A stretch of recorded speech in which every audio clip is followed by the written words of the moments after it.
Good day, everyone. Welcome to today's presentation, From Data Lockers to Decision Engines, Why Electrical Contractors Need Flexible Systems, Not More Software, sponsored by Quickbase. My name is Colleen Beatty, and I'm the managing editor here at Electrical Contractor Magazine. On behalf of the magazine and Quickbase, I want to thank all of you for attending today's presentation. Now, before we get started, I just want to go over some quick housekeeping items. First, please note that today's presentation is being recorded, and we'll be providing you with a link to the recording after the webinar is over. So, if you miss anything or if you have to leave early, don't worry about it. You can come back anytime and watch the recording when it works for you. The audio for today's presentation should be coming through your computer speakers or headphones, but if you have any technical difficulties, audio or otherwise, you can reach out using the Q&A window on the bottom left of your screen. And of course, we encourage your participation in today's webinar, so please send us your questions. You can submit them at any time during the presentation using the Q&A window on the left of your screen, and we'll have time at the end of the webinar to answer them. There's also a quick survey that should pop up on your screen at the end of the webinar, and we hope you'll fill that out. Or if you'd like to fill it out sooner, you totally can. Just click the icon with the clipboard at the bottom of your screen to open it up. I'd also like to mention that we've begun offering a certificate of participation. You can claim yours near the end of the webinar in the module on the bottom right of your screen. So with all that out of the way, I'd like to welcome today's speakers, Bob Salaj from Quickbase and Josh Bone from ELECTRI International.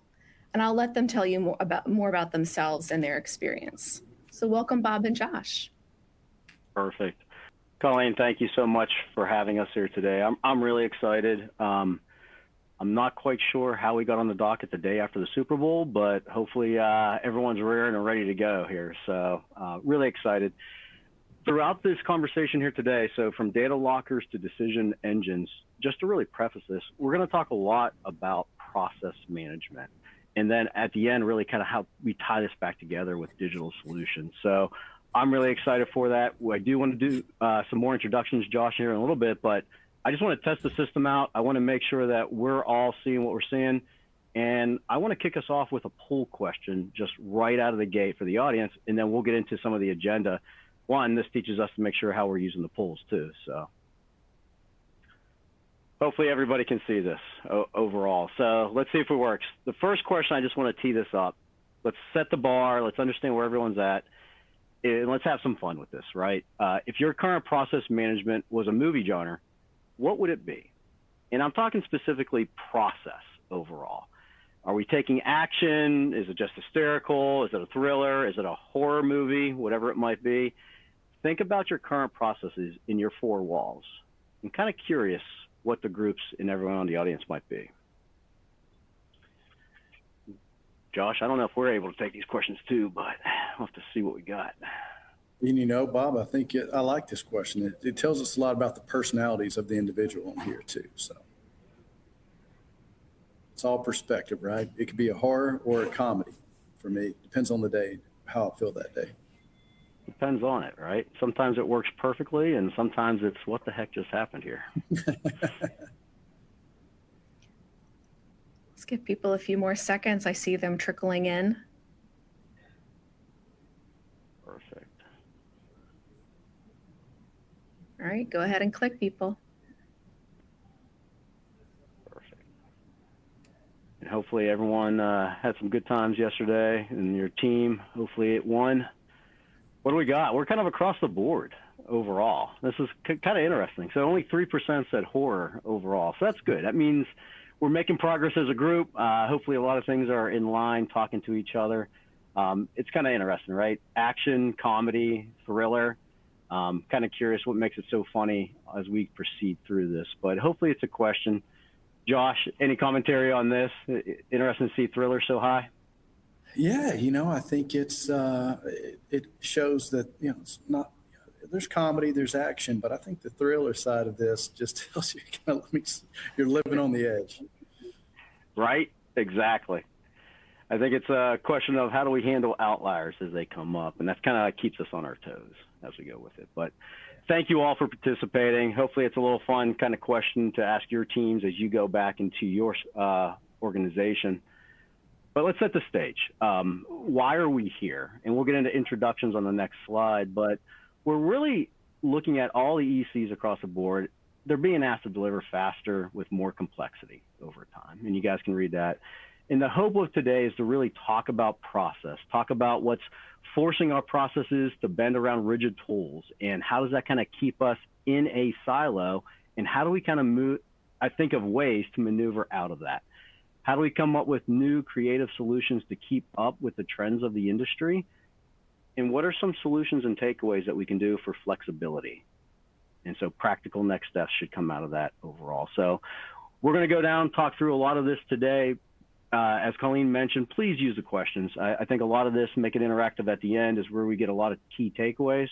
And then hopefully this isn't the end of it. I want to make sure to keep the conversations going and always reach out to us afterwards as well.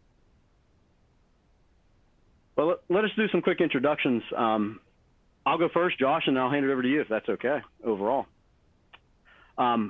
So I'm Bob Salaj overall. I'm the Principal Industry Advisor for Quickbase. I spent the last 8-9 years with Lighthouse Electric as their innovation leader, lean leader overall. Really looking at the entire value stream and breaking it down. My background, I'm 20 years plus with Lean Six Sigma, going back to GE manufacturing and all kinds of other days. And it's leveraging those techniques and how we look at process. How do we bring together each department, all the Excel spreadsheets, and clarifying that as we proceed. So it was a really good, fun journey with Lighthouse. I saw a lot of great things with them, and now I'm on this side with Quickbase to really talk to the industry, really gather more and more best practices, and share what are some practical solutions moving forward. So really, really do appreciate it. I'm here with Josh. For those that may not know Josh, I'm hoping a lot of us do on the call. Josh, you've done some miraculous things with the industry, moving things forward. You want to take a moment, just introduce yourself, ELECTRI, and just tell us a little bit about yourself? Absolutely. So my name is Josh Bone. I'm the Executive Director of ELECTRI International. ELECTRI is the R&D arm for the electrical construction industry. My job every day is to help electrical contractors stay ahead of the pace of change. Travel all around the country, talk about AI, talk about workflows, processes, work, all of the above, and we conduct research. Last year, we did 13 different research projects. You can go to electri.org. You can download any of those. We've got 6 ongoing projects that we currently have under that we're managing. So always putting out new content, always putting the latest information in front of the contractors, Bob. Yeah, absolutely. A lot of great work and a lot of insights gathering it in today. And some of these slides might look familiar, Josh, from before. I thought this was great to kind of set the why. Why is this important? Why are we talking about this as data and process and bringing it together? Could you share a little bit, I mean, take this slide, elaborate. What are some of the industry trends that you're seeing, and why is this an important subject to talk about now overall? So what we're entering is a super cycle of construction, Bob. It is unprecedented. Some of the greatest minds, Jensen Huang says this is the greatest investment in infrastructure build in the history of humanity. And this slide that we're talking about here came to us from Eaton. This is their projection and forecasting. Over the next 24 years, today construction is a $2.2 trillion industry. They expect 70% growth over the next 24 years, meaning we're going to go from a $2.2 trillion industry to a $3.75 trillion industry. That is priming us for disruption. That's priming us for change. That type of money changes processes, changes cultures, changes the competition. And I think that is, if we keep watching this build out, I really do believe what we're already seeing in skidding, what we're seeing and how construction is changing, 2 more years of really pushing the limits of where we're at and driving this will forever change all construction, not just the data centers, not the AI factories, but every hotel, every healthcare facility in the future. It's drastically changing. And I think we have a catalyst here, right? We have the investment, we got the infrastructure modernization, we have a need that's driving the industry. I can't imagine. I mean, we're going to sprinkle out throughout today AI. We're going to talk about some other things here. But, one of the biggest things I see on this slide is the challenge.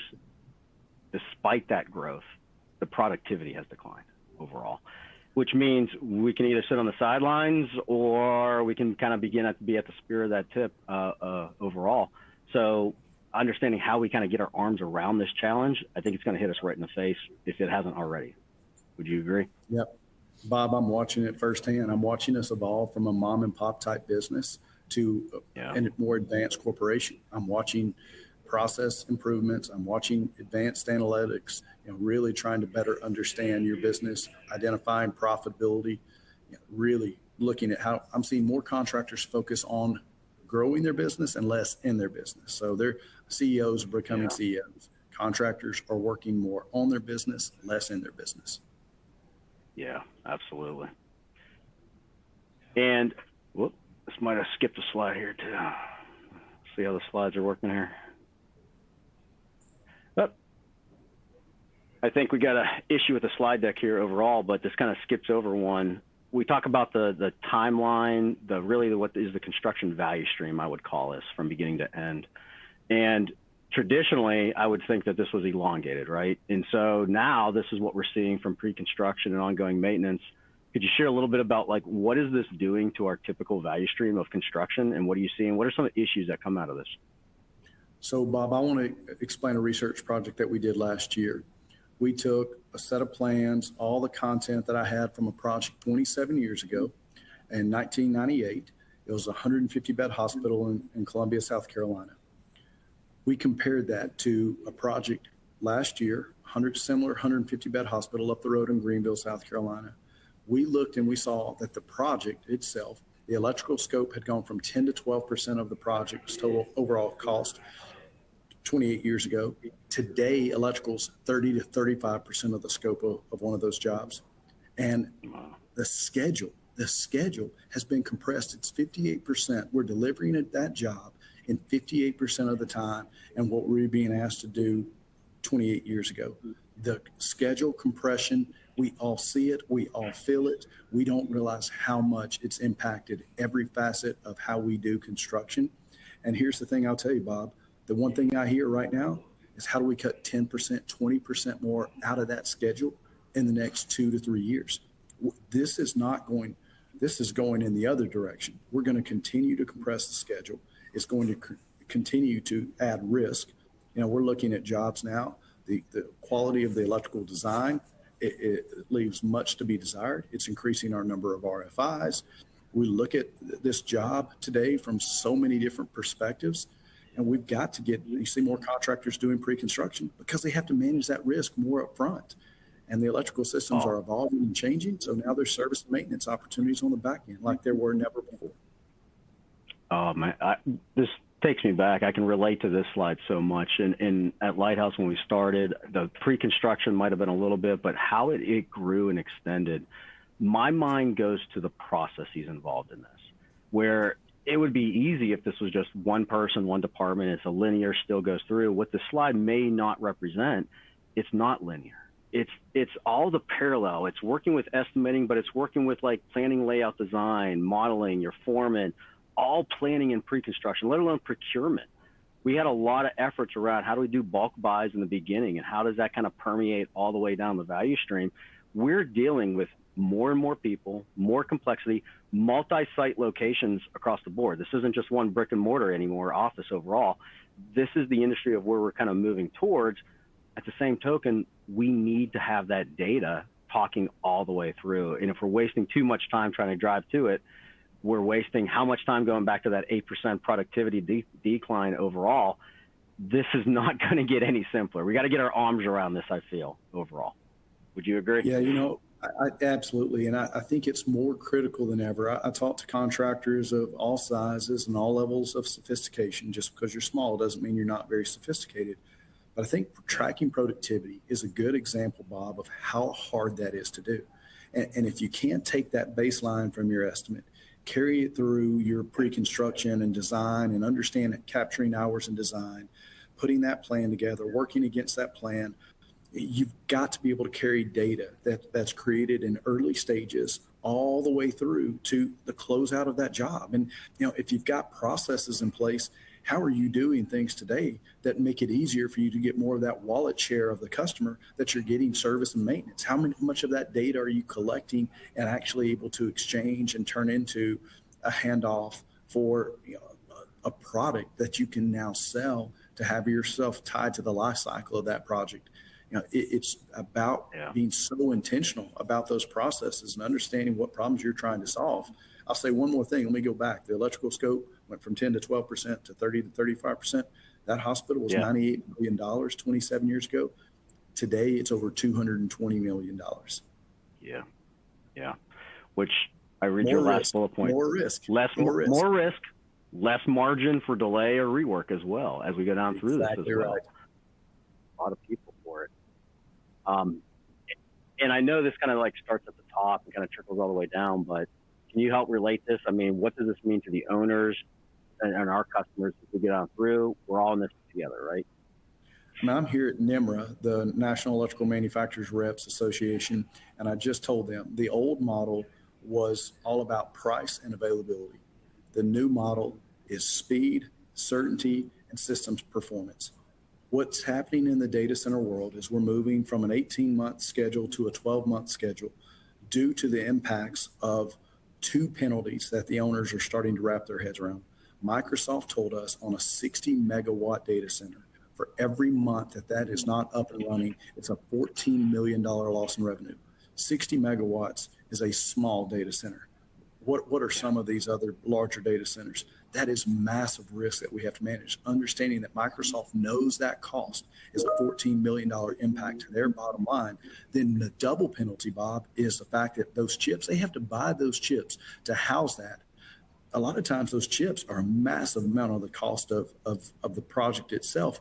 And those chips today depreciate at a value of 30% over 12 months. So if you're building one of these data centers at 18 months, you've now lost massive amounts of revenue, and your chip depreciation is at 45%, where I'm going to go back and say this again. This is the tip of spear. What's happening in the data center world and how it's transitioning into these AI factories, it is going to create a new method for how construction is done. And I'm here to tell you, Bob, it's happening today. We're already seeing projects shift to those new 12-month cycles across the country. I'm hearing it from reps. I'm hearing it from distribution. I'm hearing it from contractors. This is not 5 years. This is not 10 years from now. This is today. And I'm going to tell you, if you build hotels, guess what? The future of hotels, that schedule is going to get compressed, and they're going to look at how they start to use these types of procurement, design strategies in sequence together. Construction is changing. You just said it as well, and I was just thinking back, it's not just data centers, right? You just mentioned it's hotels. I mean, we're going to come up with micro-nuclear reactors here shortly. We have so many other blue ocean initiatives. It's every project that's pushing, and we're all feeling the squeeze, and we got to find better ways to kind of maneuver and get the information at the right time to the people doing it. And that was the slide originally. For some reason, it's out of place there. We'll have to come back to it. But last slide, and I think I just kind of set the stage of the why. I mean, I think about this. I look at how the growth of contractors come up as well. And when we talk about data, when we talk about the process involved, is this just for the large contractors? And you've kind of alluded to it already. How important is data to the small contractors here today, all the way up the chain of command? I mean, are they seeing the same things, as the same problems? What do you feel about that overall with this slide as it talks to us? You know, I will say this, and from my perspective today, I'm watching the large, very large enterprise contractors trying to move up that value chain, understanding that OFCI, owner furnished contractor installed, is hitting us in a big way at the enterprise level contractors. It's a problem, it's a challenge. It's something that we have to address. But where I'm really seeing opportunity for contractors is from a profitability standpoint to shift from a contractor that's operating as a consultant from a commodity. That is the future of construction, Bob. You've got to now start to shift from that mindset of trying to be the safest, the highest quality, the best all-around contractor and all these things, and then still be the cheapest. And what we have to do is prove our value unlike ever before.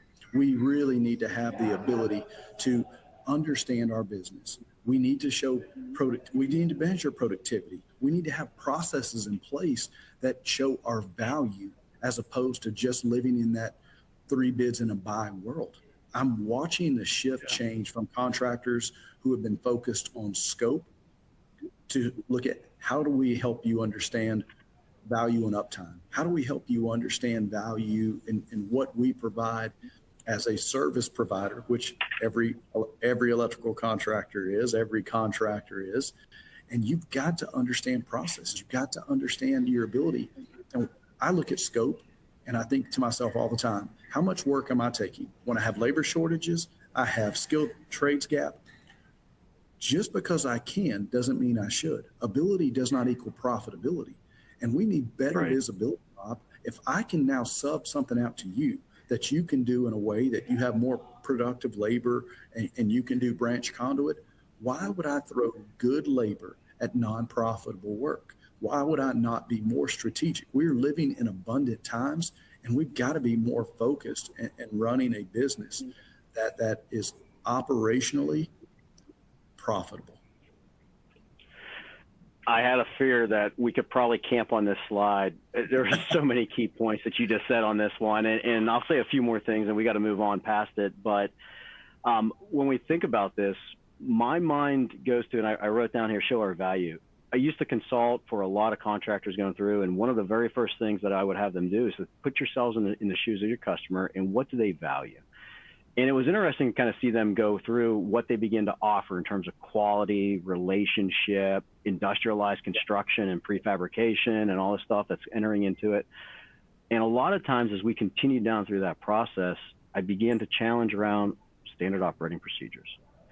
As a small contractor, you almost have a good opportunity in the very beginning to set some really good behaviors. What is important? What is our value proposition? How do we predict that to change over the next 5 years?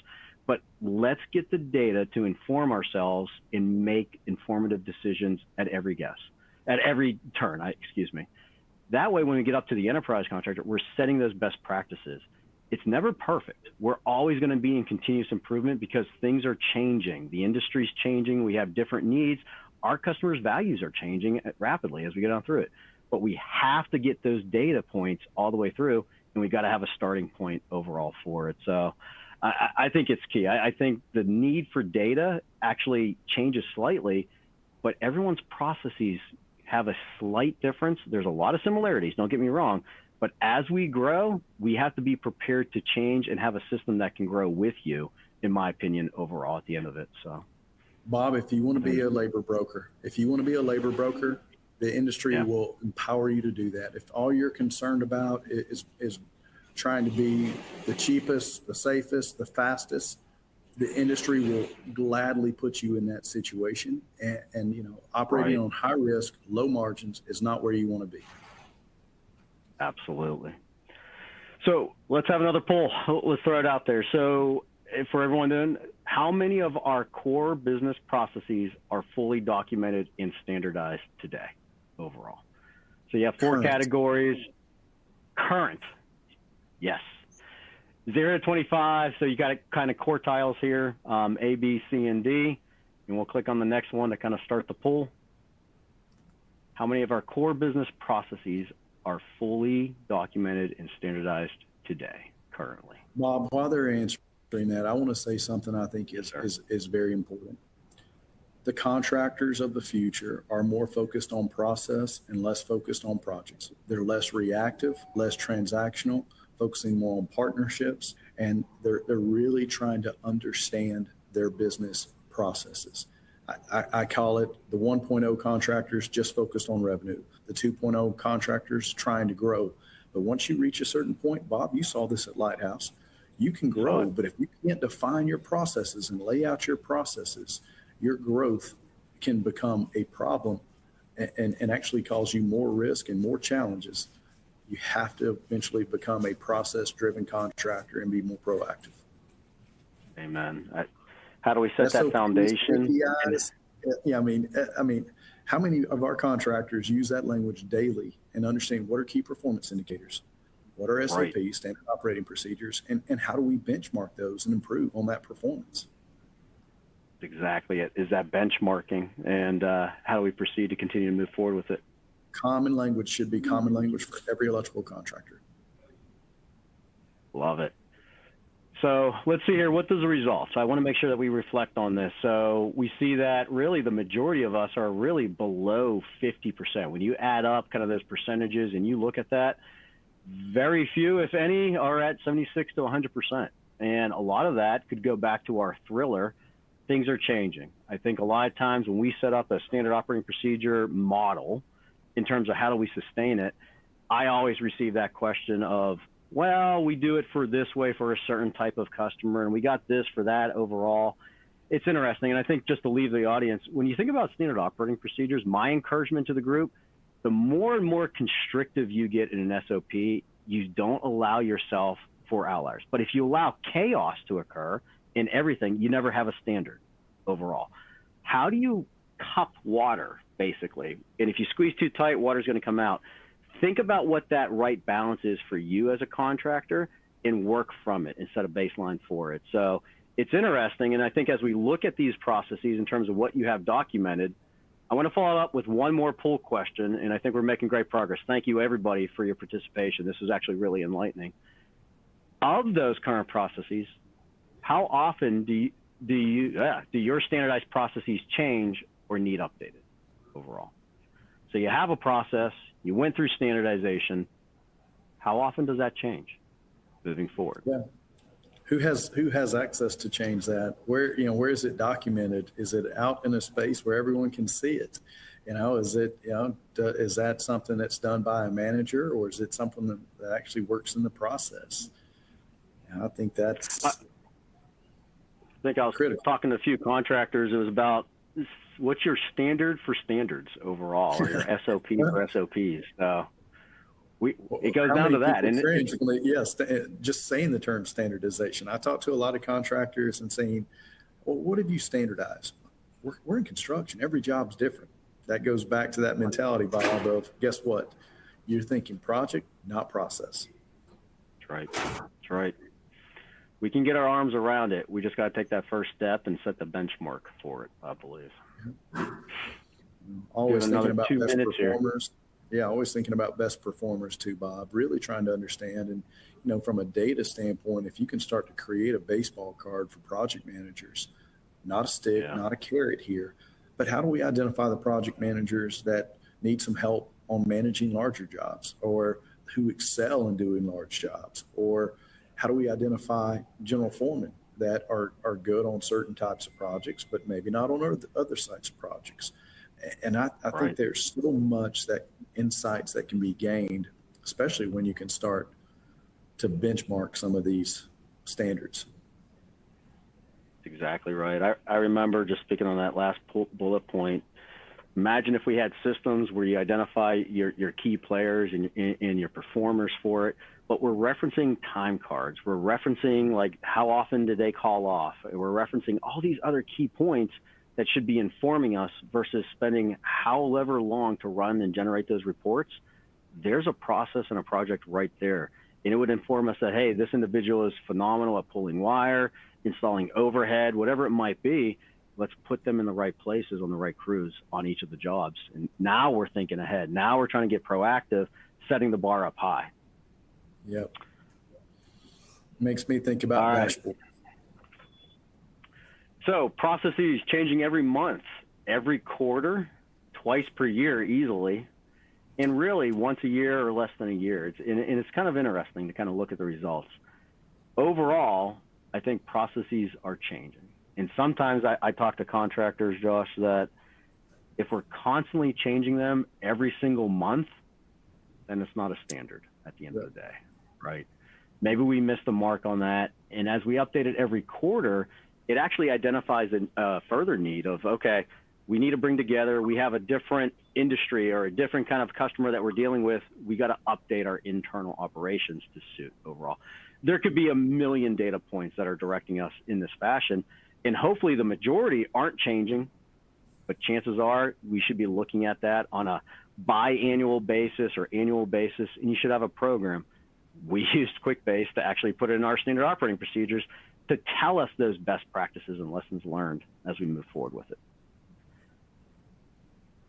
So if we have some of our processes standardized, and even of that, they're changing rapidly as we move forward with it, I go back to thinking through, what is our software that we have in place today? Do we have the right software that's growing with us as our needs are changing rapidly as we go through? What's our buying patterns? I want to touch base on that with a few of the slides that are coming, but I think we all know, right? All contractors, we're using estimating tools, accounting, scheduling software, procurement platforms. We have these. We continue to get inundated with many new features and functionalities of AI. There's the latest and greatest sliced bread almost every other week coming into it. But I think the problem in my mind, Josh, and correct me if I'm wrong, I feel like it's not a technology problem. I feel like we're going to get all this technology. It's a process problem. It's figuring out the process and how do we unlock and pull data out of these to inform a little bit about what we were talking about beforehand. Are you seeing that on the field, or what are your thoughts when it comes to the data that we need and how are we extracting that out of the software? You know, I will say this. I think a big part of this, Bob, that's so important is that software has never fixed a problem by itself. You know, where I think a lot of contractors really struggle is they believe by choosing the right software, it's going to fix their problem. It's going to be this silver bullet.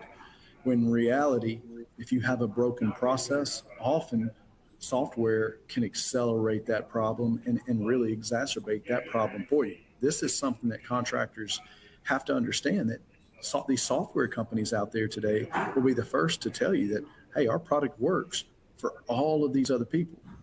Why are you having a problem with this? It's because you have a broken process. Yeah, and you've got to be so intentional. Bob, you said estimating, you said accounting, but I will tell you, I watch so many contractors do weekly time cards. Well, you know what I've learned about testing and looking at weekly time cards? They're submitted literally an hour and filled out an hour before that time card is due for that week. They're not capturing that information. They're not capturing important information that they need to be careful about.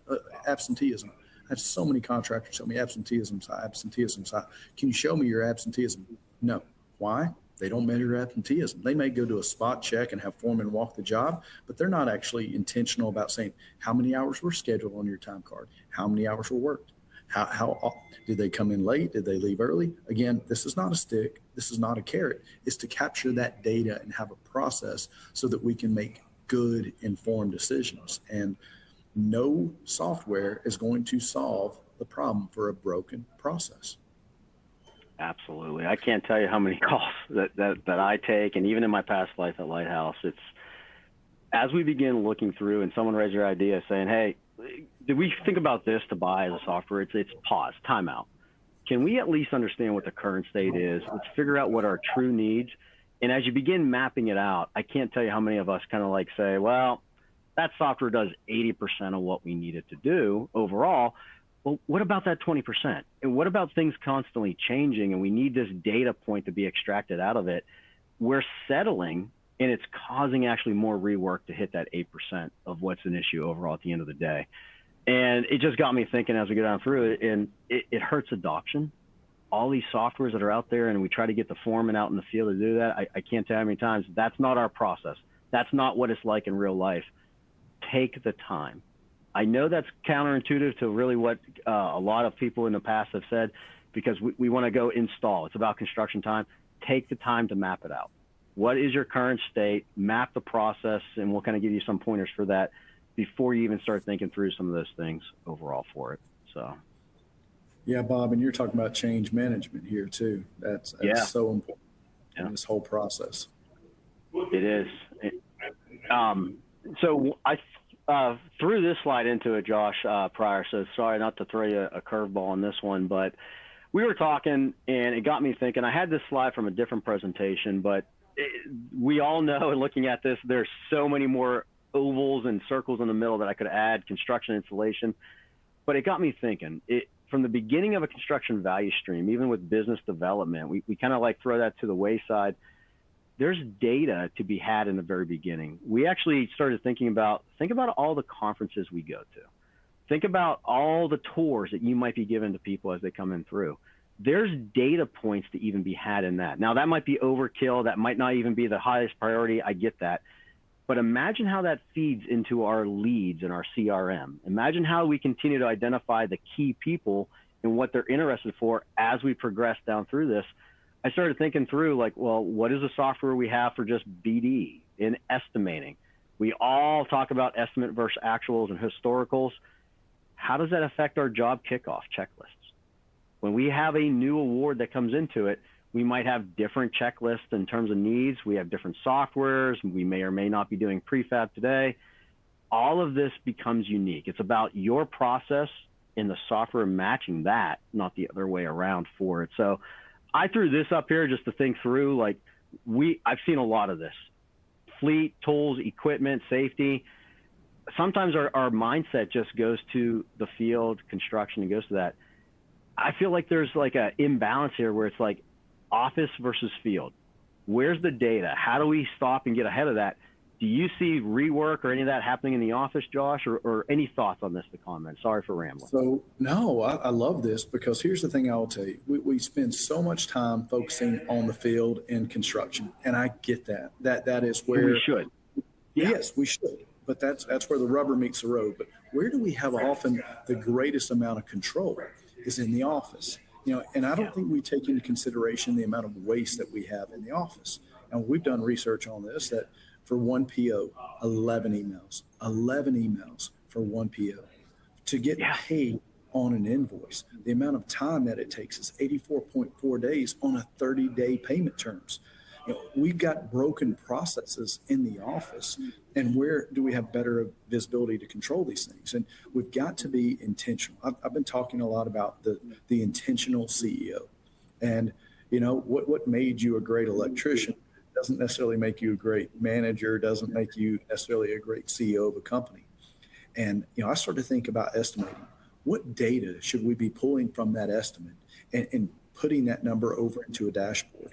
And then how do I look at my time card, and what information from that time card should be going straight to my accounting team for payroll? What information should be going on to that other dashboard doing automatic calculations, Bob, to help me look at, here's my cost codes, and based off how I broke down those cost codes, how am I trending on my spend, burn versus earned, how am I breaking that down? This data gives you insights and visibility to problems in the office or in the field long before they occur. I think too often we wait so long to check a job. I talk to contractors all the time. Josh, I didn't know I lost money on that job till 3 months after that job was done. But what if you track that and better understand? If you were able to capture that data, see it in real time, then we understand that last 10% a lot of times is you just burn that value that you built, because you're not intentional, you're not aware of it, you don't see it happening. And this data connection, I believe is the foundational building blocks, that you can't go pick software that you can't pull data out of that software and use it for management, use it for communication, use it for predicting, use it for conversations that you need to be tracking and seeing all the time. You can't create a data silo here, a data silo here, and a data silo here, and create manual work, because you're never going to do it. You're going to have lagging information, which is not good information to make good decisions. Yeah, I see leading and lagging indicators for contractor are just astounding. And as simple as it might be, I mean, whether or not we have a solution in place for a lot of these things, simply just democratizing this information is important. Is how do we extract it out of maybe a financial ERP, where I remember one of the first days I said, hey, can you run me this report? It took 5 days to run the report or get into a queue. I couldn't believe it. This information, we're out at the job site. We need that information at our fingertips to make sure that we run efficiently. We should be looking at really what did it take efficiency-wise, estimate versus actuals, for floor 1 versus floor 2 of that hospital versus floor 17. Did we improve? Did we move forward? Are there really leading indicators that are going to guide us so that we can stay ahead of the curve as we move forward with it? So And how I'm does proud that to say, inform the next estimate? How does that inform the next estimate, Bob? You should need that information to inform the next estimate. Before you go out there and put out another bid, that before you start to create another estimate, that you understand that, hey, this is off, something's happening. I think every contractor will agree productivity is declining. Yeah. Column 1 for manual labor units of NECA used to be the standard. Now we're watching it become, the column 2. And in a lot of cases, we're watching column 3. The workforce is changing. There's a lot of things going on. And if you're blind to that, it can cost you a lot of money. We saw it happen in real time during COVID when equipment prices were going up. Contractors couldn't keep up with it. They had to eat a lot of that price just because they didn't have good processes in place to communicate those losses back to the customer. That's right. Documenting date changes on prefab was a big one for us overall, and making sure we can go back. But you mentioned it, silos. I actually had a slide on it. I don't know if you were precursing that, but this is what it looks like. This is not earth-shattering. This is not, okay, we get it. I just want to kind of put a few things that I saw on this slide was whiteboarding. I don't mean brainstorming and writing documents. I mean, if you're actually literally using a whiteboard to track your leads or your opportunities that might come in, I've seen so many contractors do that at the gate. If there's actual data on that, that's a good place to actually identify, hey, maybe there's a better way to do this. Because I think a lot of us get overwhelmed. We have ideas to kind of bring this all together, but where do we start? We hammer emails, we hammer spreadsheets. Yes, I actually think a spreadsheet right out of the gate is good, right? You're learning your process, you're trying to figure it out. But if that becomes your centralized system at the end of the day, how are we extracting it out? That's an opportunity in my mind to say, let's take a look at it. So turn that negative into a positive, use that as your first starting point to question a lot of what these are and take it from there overall for it. So Josh, I don't know if you had anything else to add to this slide, but I think you hit it on it, and I think we've been hammering this point home. I think these are really good examples. Construction would shut down without Excel, right? And it has its purpose. Right. And paper has its process around it, and that's why it's so hard to change from paper. But there's limitations to paper, and I think again, I'll go back, and I just think you've really got to be intentional about these things and understand these data silos, and it should inform your decisions when it comes to any technology in the future about how you break down these data silos and how one piece of technology talks to another piece of technology. Yeah. One of the jobs I was on, we did last planner system. We had to track root cause corrective action and kind of like why did the schedule change? And we used a spreadsheet, and it was okay when we tried it. But it goes back to that field versus office. A lot of times we just put all the solutioning into one job. Take a step back and say, are we sustaining this for all jobs? It's great that we either made an improvement or we got a hit on this one job. Let's learn from it. How do we look at this systemically, make a database for it, and bring it on back? So again, spreadsheets start us off. Too. Yeah, that's so cultural. I'll tell you, I've seen our contractors. I've heard stories from Southwire saying, they implemented our SIM pool. They said it killed this process. It was awesome. It was the best thing ever. The same project team goes back on the next job, and instead of using this new technology that helped them, this new workflow, this new process, they revert back to what they did before and forget everything that they've learned through that process. Again, it goes back to we're so project focused. Yeah. Josh, I'm looking at time. I want to make sure that we got time for Q&A, and we are coming to the end, but we got to talk about benchmarking here real quick. I think there's an old adage back when I went through Lean, Six Sigma and stuff that if you don't know the score of the game, speaking of the Super Bowl, you don't know really how you're performing on that field at the end. And especially if it's at the end of the job and the numbers just come in, were we profitable or not? Benchmarking for just processes in general and all the KPIs and how do we look at each other and compare, I think is absolutely critical. And I think is one of the steps 1 or 2 of understanding where you start this journey of process improvement. Josh, we're working on a tool. It's out there on ELECTRI. Do you want to speak to that at all? Just kind of share with the group what that means and how important that is from what you're saying? Bob, I'll give a quick analogy. Today, when I go get my annual wellness visit, I have an app on my phone that's tied to my healthcare provider that does my annual wellness visit, that I can go back and look and see how my data is trending and comparing against, national averages or people my age. But I can see, that cholesterol, am I making improvements. You know, you would never want to go to the doctor, them call you the next day after doing the blood work. Hey, your cholesterol's 383. Is that good or bad? You know what? Based off our data, you walked in here, you walked out, you answered the phone when we called today. How bad could it be? You know, we are operating as contractors so often in a way that I hear them say, I spend so much money on fleet. I spend so much money on software. I spend so much money on this. Well, do you really? What if you could compare to your peers and say, you know what? You don't spend that much money on fleet. You know what? You're spending way too much money on software. Based on other contractors that do similar hours to you across the country and regionally to you, you are spending a lot of money on software.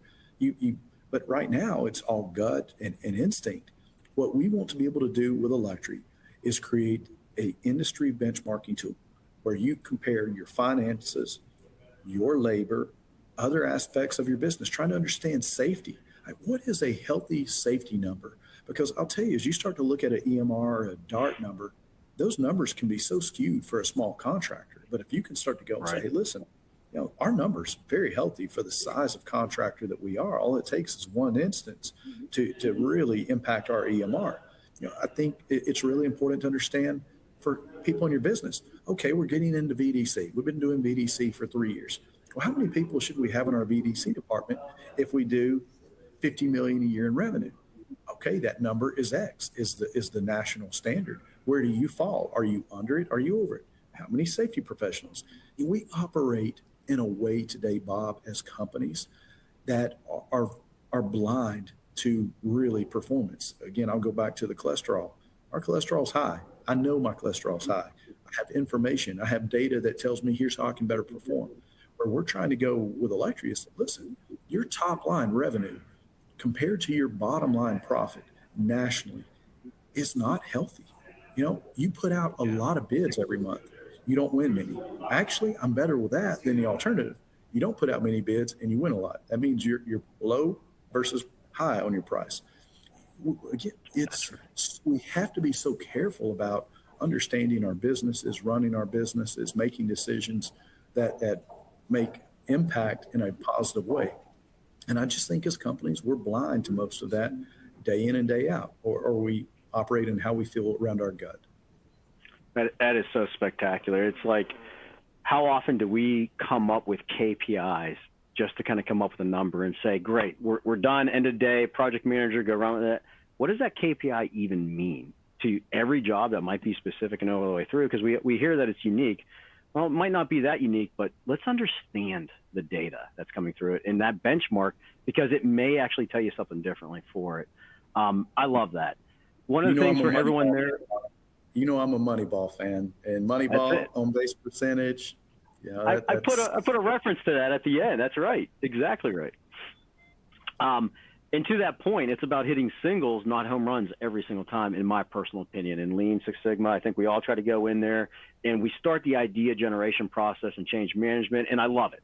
We start to think about all these things, but it also makes it complex. Hit singles to kind of get to that. Paint the vision, and that's what we're doing here today. We're painting the vision, but we got to hit these singles to move forward with it. And I am here to tell you, better. Josh is here. 1% I've seen contractors make tremendous improvements all the way through with it. If you're scanning that link and don't have access to it, if you're part of ELECTRI, ask your ELECTRI rep council. They can get access to that, help it, ask those questions. We want to start to kind of really permeate that within the industry, make sure everyone's aware of that and get it out there. If you want more information, Josh can be reached at any point for it. I'm looking at the time. I want to make sure to kind of fly through some of these slides here real quick. I want to get to one in particular. We've talked about this, and I just want to kind of put a cap overall. What was the old mindset? It's about, we'll buy software once we figure out all the processes overall. I don't know if that's accurate, right? I think at the same point, we have to be parallel. We have to continue to grow. There are different types of softwares out there. There are rapid application development softwares like Quickbase that can grow with you in scale and be agile. Treat it like a continuous improvement tool set that is also part of the quiver. As you're doing process improvement, we can actually begin prototyping it. And there's things around that. So we're not big enough for custom software. We'll standardize later. Let's buy something off the shelf and make it work. We've talked a lot about that stuff. And there is new mindsets out there. We got to keep up with it. We cannot avoid the complexity any longer and just say, okay, buying a piece of software is going to solve all our problems. Josh said that. Let's understand the process and let's have a plan of attack, and you can actually make some rapid improvement. Our first application for bid management, we did in under 8 hours, and then we iterated, and then we iterated, and then we iterated, and we had a plan of attack to make that happen overall. So process prototyping, the aha moment, I've been saying it before, so you have your rigid platforms, you got your flexible, but the goal isn't perfection, it's continuous improvement as we move forward with it. And you can bring it all under one roof. I think we've been saying a lot of this beforehand. I'm going to skip over this poll question just for sake of time. Hopefully it'll let me. And I just want to get to this during the Q&A too. Yeah, we can do that too. So near and dear to my heart is industrialized construction. I come from manufacturing. I get so excited about this topic overall, and I'm seeing some really impressive stuff out there. And when I first started and I hear and talk to contractors, we've been doing prefab for eons and eons, and we really have. I think it's had a different flavor, and each contractor starts at different points as we begin to talk about it. I see prefab 1.0 of getting a phone call and requesting something or sending in a notepad with a quick sketch on it overall. And it's just simply tracking when I need something on site, and I see it progress over time. And I see it get to the point of like really treating it like a separate P&L, where we need to track profitability. We need to understand rates. We need to understand what's our output and throughput. We can enter at any point along these stages and really help to create a solution that matches your process for this. Processes change. You guys said that in the previous polling questions that we have. We can enter this, but we need to understand it. Take the time to work down through this. And if you have a question about how to process map or anything like that, let me know. But there will be integrations that come in. Is that really important to us right now if we don't have just a foundational overall? So there's a lot of questions on that, but I thought this was kind of impressive just to see how our own prefab app grew over time. And this is actually a real life example there for it. So Josh, are you seeing this? I mean, in terms of just evolution of process overall, and then we can kind of wrap this up and get to some Q&A here. Yeah, no doubt. I mean, I love what you've got here, from prefab to manufacturing. And where the ultimate goal is to price with prefab, right? To price with prefab. So we want to be able to understand what is the cost of prefab? What is the ROI? Yeah. And ultimately, at some point, you've got to get there. You've got to be able to prove that. You've got to be able to understand that. What should I be? What should I take to the next level? And you got to have visibility to it. Got to have dashboards. We got to have that. One of the biggest things was schedule. We talked about schedule on the way back. If a date changes, how does that impact schedule? And not only that, let's say that we paused. Yeah, what does all that the way do? through, right? New job comes through. Everybody. Everything. So we can bring it all under one roof. And just for everyone to kind of put a cap on this, and I want to open it up to questions because I think it's so valuable, Josh, to have you on this and hear your perspective on it. I think it's important. There are solutions out there in the market that it is built to match your process. Low code, no code, we can kind of create it quickly. I personally use Quickbase. There are other softwares out there that you can work through, but Quickbase really helped me kind of bring with dashboards, reports, mobile access, bring it all together, create some things that really kind of showcase this is what our process is at the end of the day. And I don't know why so we're always looking for adaptive models, evolving workflows. How do we integrate AI power? I had all the same questions. And how we created these dashboards and workflows to suit. Once we hit one, we tested it. We worked it all the way through. We saw the results, and we continued to challenge it. Every week we have questions. Can you add this? Can you change that? It is possible. I don't know what's going on here with the software. It keeps going back to it. The last slide I have here, there are examples. We have templates out there on our Quickbase exchange. Download them.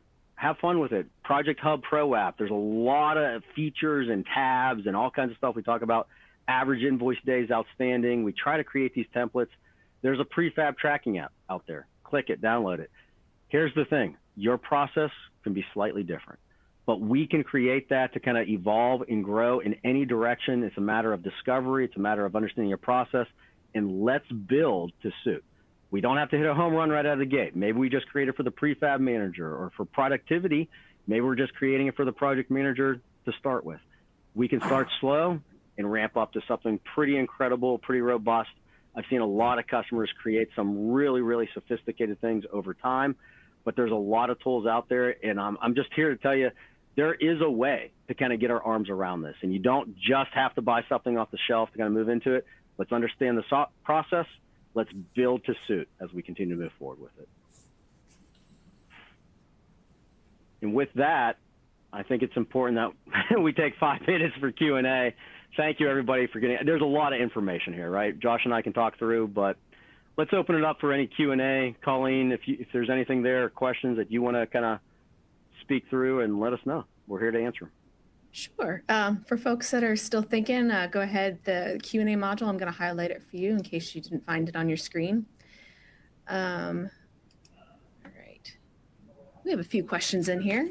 So let's start us off with this question. What are some resources that you would recommend to start creating SOPs? Yeah. So to start creating SOPs, resources-wise, one, if you simply do a Google search, I've done a million of them beforehand, you're going to come up with all kinds of templates. I'm going to tell you that right now. I also encourage you to talk to your peer groups. Understand what maybe all the other contractors might be working on and creating. I've seen templates that include safety in a column. What is your work instruction? I've seen how many tools, or really what is the material that's needed for certain things. I've seen some really, really sophisticated SOPs. You don't have to overkill it. I've seen a lot of people kind of get overwhelmed and basically kind of slow down over time. Understand your benchmark, divide and conquer in terms of departments, get that template, but create a robust, sustainable program for that. So take time to think through it, but there's a lot out there in terms of templates. To me, it goes back to the process, right? It's about how do you start? If you receive a new SOP, who reviews it? Where do you publicize it? How often will you keep it up to date? Those are a lot of important questions, and I think the material and the meat of it, that will get filled out over time as we go through, but think through what that process looks like and where you're storing it overall. And I'll just say this real quickly. Go to electri.org, and on electri.org, type in the bottom right-hand corner in the chat box, SOP. We have research. It has a number of typical SOPs already created, shows you how to build some of your own. So electri.org, SOP. We've got research on the topic as well. Okay. And as a follow-up question, do you consider, is an SOP a step-by-step process, or should it be high level? Prescriptive versus descriptive. Bob, how do you take prescriptive versus descriptive? Oh, man, this is always the challenging point, and I think it's a fun exercise. I usually start off in consulting of saying, okay, map out from the moment you wake up to the moment you sit down in your chair every day for work. And it's interesting. I've seen so many people in terms of get really descriptive. I walk 5 steps. I go get a piece, some toothpaste and a toothbrush, to other people saying, I woke up, I drove a car, I went to work overall. There's pros and cons to both, right? We can overkill this and get way too much detail into it, where we're losing the point of a new hire who sits down. Can they read that SOP, and can they get ramped up to a point? Do we need to tell them that they have to turn at a wrist in terms of overall how many times they need to screw? Or is there just a torque measurement overall that we need to kind of share out there? So I encourage you to think through your organization and what makes sense for it overall. But obviously, having enough descriptive words. If you are having a 100-page SOP, it's probably too long, right? Think about how long those need to be, and is it truly bringing the value what you're looking for? Okay. Why don't I go ahead and push that poll so people can just answer it at their leisure while we're answering some more questions. This person has a large enterprise size electrical contracting firm. And okay, when I get to partner with some medium and large size contractors, I think those could be exponentially smoother or better or more efficient if we could have more streamlined processes and data streams between us. So are there any suggestions for low-hanging fruit on increasing that operational efficiency? This may be too niche. No, I'm I mean, yeah. You want me to good, take that Josh. one? I was rereading the question there. Yeah, I'll say this. Exchanging data and what is critical between companies is actually pretty hard. A lot of times if you're working even for a GC and you're working on that project, they have their project management software. A lot of times our project management software doesn't talk to our project management software, and that is a problem. It creates redundancy, and you have to have processes in place to make sure that you're capturing that data for your own personal reasons and benefits. You've got to do that for numerous reasons. I think what you want to try to do is look at and align and identify more than anything, map out what data needs to be exchanged and look at what opportunities and processes are currently in place that you need to create and that you need to evolve to make sure that, start by identifying what data is critical for you to transfer and what's that current process look like today? If it's RFIs, if it's daily logs, what are opportunities and processes in place? Who's using what softwares? And then how do we exchange that data? We call it a tech audit. I'm not talking about an inventory, but more of an audit. I'll say one thing, and we'll get to it, Josh. Absolutely. My mind goes to GCs as well as trades, but I also think about joint ventures a lot of times. And I've seen a lot more of this and how do we kind of share data back and forth. And I've seen contractors use the equipment module of a certain ERP to accommodate kind of time. That's a workarounds. That's a Band-Aid all the way through. There can be a better way. And that's what we're here to talk to you through is how do we understand what it is, and let's map out what are those key points like Josh is saying, and let's bring that under so that we follow the process. Can't tell you how many times in RFI, it's more than just a log. You probably have your internal process to review things. Did we already submit the RFI? What are some other ancillary material with it? So we can definitely map out those processes and connect through, but yeah, reach out and we'll kind of talk through a little bit more detail there offline. Okay. It's 3:01, so let's just do one more question. And then folks, if you can submit your questions and Bob and Josh can get back to you after the fact. So do you recommend any peer groups for operational efficiency teams? Josh, does anything come to mind on your side? I can speak to what I've seen. Yeah, I'm not familiar with any peer groups in our industry that's out there. I see this rise in continuous improvement managers, and I'd love to find more ways to connect them and help them share ideas and best practices and work together. I think that's an evolving area of our industry. But as of right now, we're in the early evolutions of a lot of that. I'm starting to see a lot of innovation leaders as rules come up at contractors that come through. I think there's a lot within Lean Construction Institute that we can kind of learn that I've went through personally, and that can kind of begin to kind of identify certain things. But I think from an EC perspective specifically, I'm actually seeing a lot more kind of individuals. And so Josh, you mentioned it's almost kind of a point there is how do we kind of put our arms around that and how do we begin connecting people? Reach out, we can kind of connect you to some of the people that we see and we can start this. All right. Let me tab over to the results of that poll just so you can see it. As your work processes evolve, how well does your current systems keep up? I don't think any of them scale very easily there overall.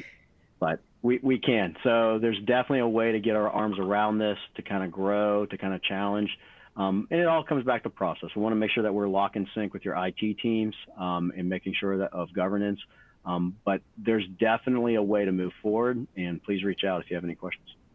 Bob, I'll just say this. I think we're in our technology adolescence as an industry, and we're watching the evolution right now of it happen with these tools like Quickbase and the ability to low code, no code, iterate and solve problems, exchange data from one place to the next. This is all part of that journey. And, I think we're moving in the right direction. This is the right path to really talk about process. And I'm glad that you brought this to everyone's attention. I think this has been a very educational topic for those that are looking at software with not the right lens, process. All right. Well, I'd like to be respectful of everyone's time. It is 3:04. So on behalf of Electrical Contractor Magazine and Quickbase and ELECTRI, I want to thank everyone once again for attending.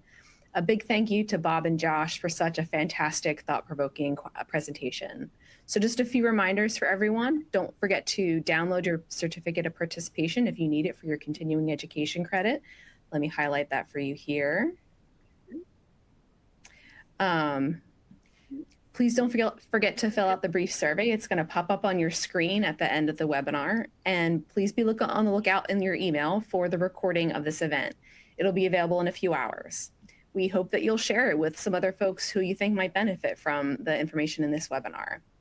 So I hope everyone has a great rest of your day, and we hope to see you at a future webinar. Perfect. Colleen, thank you. Josh, thank you. Thank you to everybody on the call. Really, have a great day. Bye, everyone. Thank you, Bob.